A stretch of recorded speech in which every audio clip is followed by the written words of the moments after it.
தாவேக்கா ஆட்சி அமைச்சு 3 மாத காலம் ஆகக்கூடிய நிலையில் முதல்வர் விஜய் வந்து எந்த ஒரு விஷயத்துக்குமே வந்து வாயை திறக்க மாட்டேங்கிறாரு.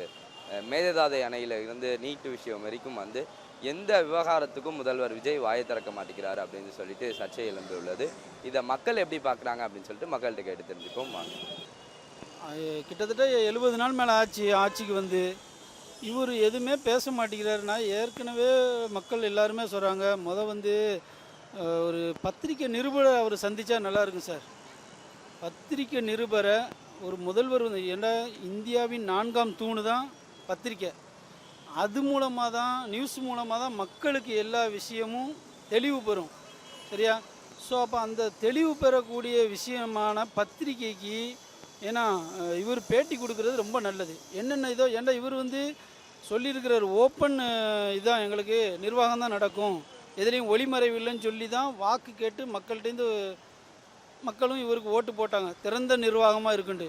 ஸோ அந்த திறந்த நிர்வாகத்துக்கு அடித்தளங்கிறது வந்து பத்திரிக்கை தான். அந்த பத்திரிக்கை இவர் அடிக்கடி சந்திக்கணும். ஏன்னா இப்போ இவர் வந்து நேற்று வரைக்கும் ஒரு தனிநபர், இப்போ 6 கோடி மக்களுடைய ஒரு பிரதிநிதி, அவர் மக்களால் தேர்ந்தெடுக்கப்பட்ட ஒரு பிரதிநிதி. ஸோ கவர்மெண்ட் அரசு சம்மந்தப்பட்டது எதுனாலும் அவர் அப்பப்போ பத்திரிக்கையில் பேட்டி கொடுத்தா நல்லாயிருக்கும் சார். அவர் ஏன் பேட்டியே கொடுக்க மாட்டேங்கிறாரு, ப்ரெஸ் மீட்டை ஏன் சந்திக்கவே மாட்டேங்கிறாரு? இது ஒரு மக்களுக்கு ஒரு ஒரு என்ன சொல்கிறது, மக்களுக்கு ஒரு இதாக தான் இருக்குது, ஒரு ஒரு முகசுளிப்பாக இருக்குது. அவர் ஏன் பேட்டி கொடுக்க மாட்டேங்கிறாரு?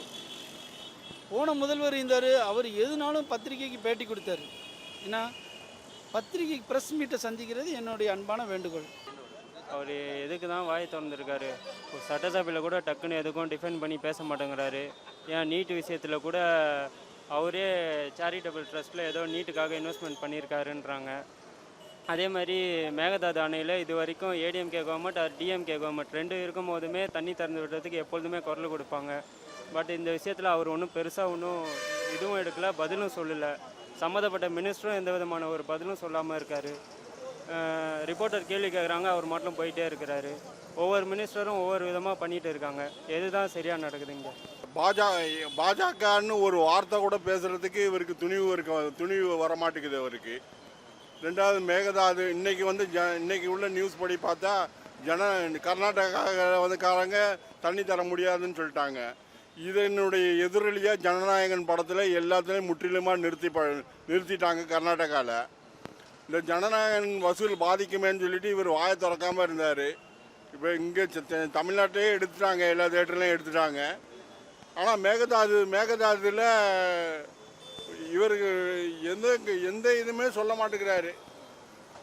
அதான் நாடு ரொம்ப குட்டிச்சவராக போயிடுச்சு. நாடு ஒரு 40 வருஷத்துக்கு பின்னாடி போயிடுச்சு. அதுதான் 40 வருஷத்துக்கு பின்னோக்கி விட்டாங்க.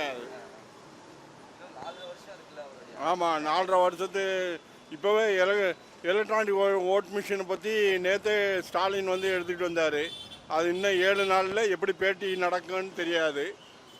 அதனால் இப்போ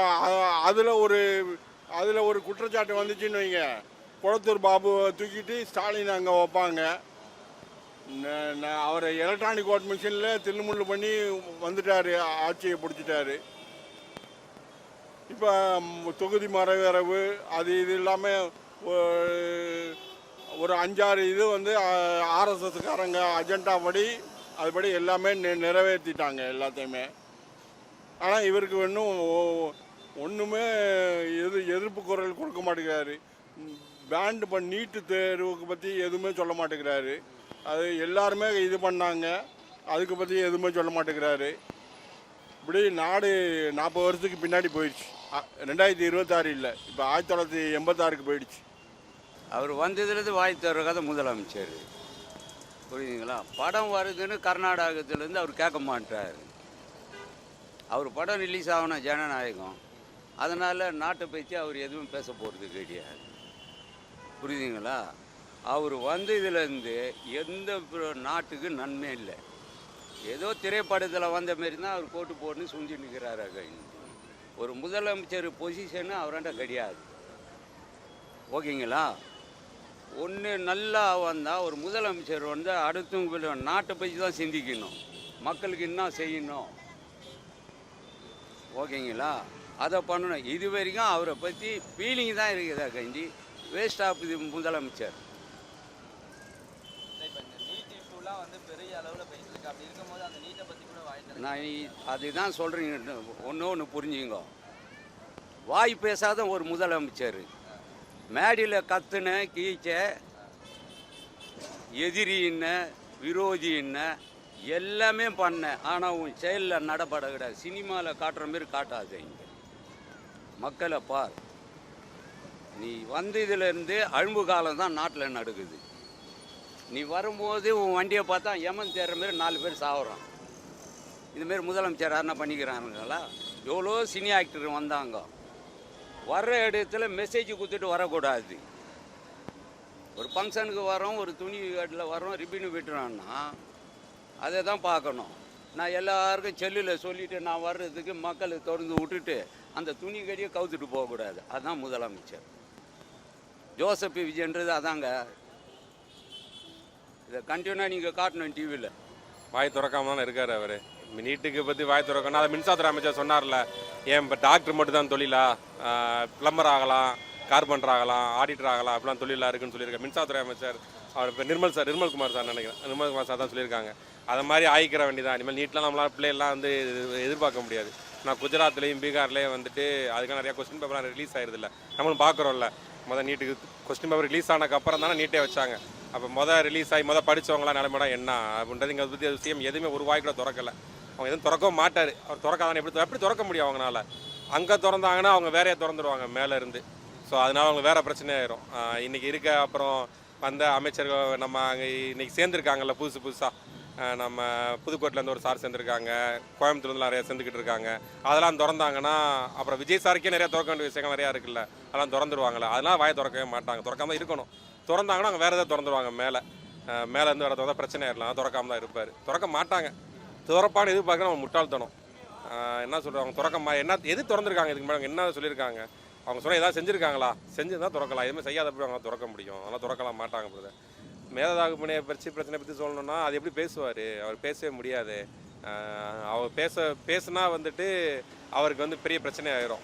ஏன்னா அவர் கூட இருக்காள் அப்படி ஆள் கூட வச்சுருக்காங்க. ஸோ ஆந்திராவோட மேதா பிரச்சனை என்னன்றது எல்லாத்துக்குமே தெரியும். அதனால் அவங்க பேச மாட்டாங்க. மேதா பிரச்சனை பேச முடியாது. எது இப்படி பேச வாய்ப்பே இல்லை. அவங்களுக்கு பேச மாட்டாங்க, வாயை திறக்க முடியாது. அவங்க வாய் திறந்தாங்கன்னா மேலேருந்து நிறையா விஷயங்களை திறந்துருவாங்க. அதெல்லாம் அவங்க வாய் திறக்க மாட்டாங்க. எதுக்கு பார்க்குறேன்னா, அது ஒருத்தங்க பார்த்தீங்கன்னா, இப்போ நான் ஒரு தப்பு செய்கிறேன். இப்போது எப்படி சொல்கிறது, ஒரு திருடனுக்கு அடுத்து யாரை பார்த்தாலுமே அவங்களுக்கு என்னவா தோணும்? இவன் திருடனாக இருப்பானோ, நம்மக்கிட்டேருந்து எடுத்துகிட்டு போயிடுவானோ. அந்த மாதிரி ஒரு சூழ்நிலையில் இப்போ விஜய் இருக்காப்புல. இப்போ உதாரணத்துக்கு நீட்டுக்கு ஏன் வாய் திறக்கலன்னு கேட்டால், அது ஏதோ கோகுலமா ஏதோ ஒன்று, அது 20 கோடி ரூபா இன்வெஸ்ட்மெண்ட் பண்ணதே நம்ம விஜய் அண்ணன் தான். அப்புறம் எப்படி அவங்க நீட்டை பற்றி வாயை திறப்பாங்க? ஸோ அந்த மாதிரி ஒரு விஷயத்துலையுமே எல்லாத்துலேயுமே அவருக்கு லாக்கில் இருக்கிறதுனால அவர் வாயை திறக்க முடியாது சூழ்நிலை. வாயை திறக்கவும் மாட்டார். இல்லை, எந்த ஒரு விஷயத்துக்கும் மேகதாதையிலேருந்து எதுக்குமே வாயை திறக்காம. சரி, அந்த மேகதாது இடத்துல இப்போ ஒருத்தருக்கு கர்நாடகா, அவர் யார், அது ஜனநாயகன் ப்ரொடியூசருக்கு அந்த ஒரு பதவி கொடுத்துருக்காரு. அவர் யார்? அவர் ஒரு கர்நாடகாக்காரு. நியாயப்படி பார்த்தா விஜய் குரல் கொடுக்குறாரே இல்லையா, அவர் கேள்வி கேட்கணும். இந்த மாதிரி பிரச்சனை இருக்குது, அந்த மாதிரி எத்தனையோ டிஎம்சி இந்த நீரை திறந்து விடணுன்ட்டு. அவரே அவங்க ஆளாக போட்டாங்கன்னா அவங்க எப்படி வாயை திறப்பாங்க? மோடியினுடைய ஸ்டைல் தான். எந்த கேள்விக்கும் பதிலே சொல்கிறதில்ல. சட்டமன்ற பார்லிமெண்ட்டுக்கும் அவர் பிரச்சனை வரும்போது வர்றதில்லை. அதே இதுதான் இவரும் பின்பற்றுறாரு. தமிழ்நாடு முதலமைச்சர் விஜய் அவர்களும் மக்களுடைய பிரச்சனையை பற்றி எதுவுமே ரெஸ்பான்சிபிள் எடுத்துக்கிறது இல்லை. ஒன்றும் எல்லாம் கேட்டால் அவருக்கு பேச தெரியாதா என்னமோ தெரியல, பேசுகிறது இல்லை, பேர் தவிர்த்து. அது நல்லது இல்லை. இது மக்களுக்கு தமிழ்நாட்டு மக்களுக்கு ஒரு பெரிய இழப்பாக தான் போயிட்டு இருக்கும். கண்டிப்பாக அது அந்தந்த காலகட்டத்தில் பேசணும். ஃப்ரெஷ்ஷாக பத்திரிகையாளர் மீட் பண்ணணும். அவங்களுடைய அரசினுடைய கொள்கை திட்டங்களை விளக்கணும். அப்போ தான் நாட்டு மக்களுக்கு ஒரு உத்தேகம் இருக்கும். செய்தி முதலமைச்சர் இருக்கிறார். எந்த முக்கியமான பிரச்சனை, ஜீவதாத பிரச்சனை, மேதாத பிரச்சனையை பற்றி பேச மாட்டிருக்காரு. அவர் அனைத்து கட்சி கூட்டத்தை கூட்ட மாட்டிருக்காரு. அது லட்சக்கணக்கான விவசாயிகளுடைய பிரச்சனை, தமிழ்நாட்டினுடைய ஜீவாதார பிரச்சனை, இதெல்லாம் அவர் இப்போ தன்னிச்சையாக முடிவு எடுக்கிறாரு. இது ஜனநாயகத்துக்கு ஏற்றதில்லை. இதுக்கு முன்னாடி அனைத்து கட்சி கூட்டத்தை கூட்டி அவங்களுடைய கருத்து அட்லீஸ்ட் விவசாயிகளுடைய விவசாய பிரதிநிதிகளாவது கூட்டி பேசியிருக்கணும், அதையும் இது பண்ணுறது இல்லை. இப்படிப்பட்ட சுதந்திரம் வந்து தமிழ்நாட்டுக்கு வந்ததில்லை. இப்போ மேகதாது அணையிலேருந்து நீட்டு பிரச்சனையிலேருந்து எதுக்குமே வந்து முதலமைச்சர் வாயை திறக்கிறது இல்லை. அது எல்லாருமே எதிர்பார்க்குறாங்க. இவர் என்ன சொல்ல போகிறார், என்ன சொல்ல, இவங்களுடைய நிலைப்பாடு என்ன, இவங்களுடைய கட்சியினுடைய நிலைப்பாடு என்ன, தமிழக அரசின் நிலைப்பாடு. நீட்டு பிரச்சனையில் வந்து இப்போ டெல்லியில் அவ்வளோ பெரிய எழுச்சி அந்த காக்ரோச் ஜனதா பார்ட்டி நடத்தி இது பண்ணி, அதேமாதிரி எல்லா மாநிலத்திலையும் அவங்கவுங்க இது பண்ணியிருக்காங்க. தமிழ்நாட்டில் வந்து முதலமைச்சரே வந்து இது தலைமையேற்று நடந்து இதுக்கான ஒரு எடுத்துக்காட்டாக திகழணும். அட்லீஸ்ட் அவர் வந்து ஒரு கருத்து கூட சொல்லாமல் இருக்கிறது ஒரு ஆரோக்கியமான இது இல்லை, அரசாங்கத்தினுடைய ஆரோக்கியமான போக்கு இல்லை, அதான் சொல்ல முடியும். சார் இதை பார்த்தேன்னு சொன்னால் எங்களுக்கு என்னமோ சந்தேகம் வருது சார். இவர் வந்து தமிழ்நாட்டுக்கு சப்போர்ட் ஆகிறாரா அல்லது ஒன்றிய அரசாங்கத்துடைய ஒரு அவங்களுடைய சப்போர்ட்டில் ஓடுதாங்கிறது ஒரு மக்களுக்கு ஒரு இது மக்களுடைய கருத்து, எங்களுடைய சாதாரண கருத்து எந்த அளவுக்கு உண்மைங்கிறது தெரியல. ஆனாலும் நீட்டுங்கிறது வந்து இவங்க சொன்னாங்க, எங்களுக்கு நீட்டே தேவையில்லைன்னு சொல்லி தான் இவங்களுடைய அரசியல் நிலைப்பாடு, அதை சொல்லி தான் வாக்கு கேட்டு மக்கள் மத்தியில் ஜெயித்தாங்க. இன்றைக்கி நீட்டுனால எத்தனை பேர் தற்கொலை பண்ணியிருக்கிறாங்க, எவ்வளோ அழகழகான டாக்டர்கள்லாம், நல்ல இளம் டாக்டர்கள்லாம் அவங்களுடைய மனசை இழந்து தற்கொலை பண்ணுறதெல்லாம் நம்ம ஊடக வாயிலாக தான் பார்க்குறோம். சரியா? அப்படிங்கும்போது அந்த நீட்டு தேர்வே தேவையில்லைன்னு இவங்க ஆணித்தனமாக நிற்கும்போது அதை ஸ்ட்ராங்காக பதில் கொடுக்க வேண்டியதுன்னு முன்னாள் முதலமைச்சர் மு.க. ஸ்டாலின் அதுக்கு கடுமையாக எதிர்த்தார சார். அதில் 1% கூட இவர்கிட்ட எதிர்ப்பு இப்போ நம்ம பார்க்க முடியலையே. அவர் இன்னும் சொல்லணும்னா சுப்ரீம் கோர்ட்டில் கேஸே போட்டிக்கிறாரு இது சம்மந்தமாக. இவர் அந்த மாதிரிலாம் எதுவும் நடவடிக்கை எடுக்கிற மாதிரி தெரியல, ஏன்னா எந்த இதுவுமே தெரியல. அப்புறம் மேகதாது பிரச்சனையில் வந்து அவரும் எவ்வளோ முயற்சி பண்ணார். இவர் நான் 3ஆம் தேதி போய் பார்க்க போகிறேன்னு ஒரு குழுவோடு போகிறேங்கிறாரு. சரி என்ன தான் பண்ணுறாருன்னு அது வெயிட் பண்ணி தான் பார்க்கணும். ஆனால் மேகதாது விஷயத்தில் இதுவரைக்கும் இவர் ஒரு வாயை திறக்கவே இல்லை சார். ஒரு எதிர்ப்பாதும் காட்டலாம்.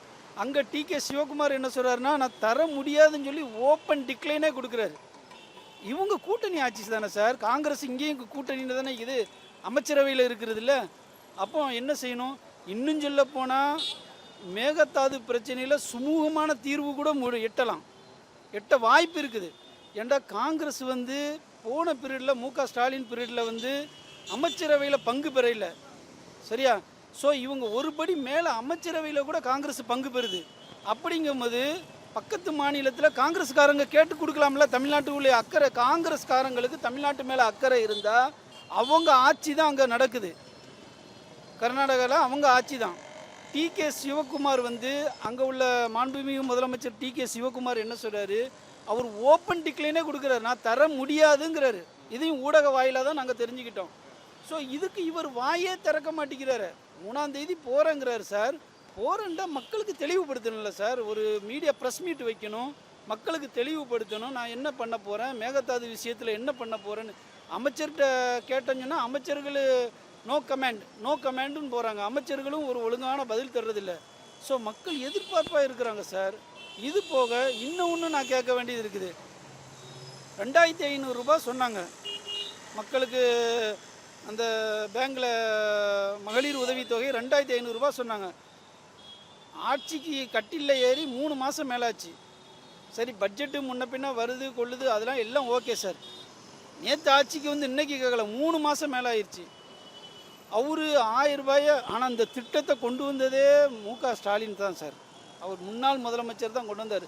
இந்த திட்டத்தை இன்றைக்கி எல்லா மாநிலத்திலையும் பிரகடனப்படுத்துகிறாங்க. எல்லா மாநிலத்திலையும் இதை அடிப்படையாக வச்சு ஓட்டு கேட்குறாங்க. இந்த 2500 ரூபாயை அடிப்படையாக வச்சு தான் மக்கள், பெண்கள் அதிகமாக வாக்கு செலுத்தினாங்க. ஸோ அதை வந்து இப்போ இவங்க 20,000 சில்லற கோடிக்கு மேலே கடன் வாங்கியிருக்கிறாங்க, லோன் வாங்கியிருக்கிறாங்க தமிழ்நாடு அரசாங்கம். இவர் வந்து 3 மாதத்துலேயே, இதுவும் பத்திரிக்கை வாயிலாக தான் நான் பார்த்தேன், 20,000 சில்லற கோடி, 20,300 கோடி என்னமோ இவங்க கடன் வாங்கியிருக்கிறாங்க வெறும் 3 மாதத்தில். சரியா?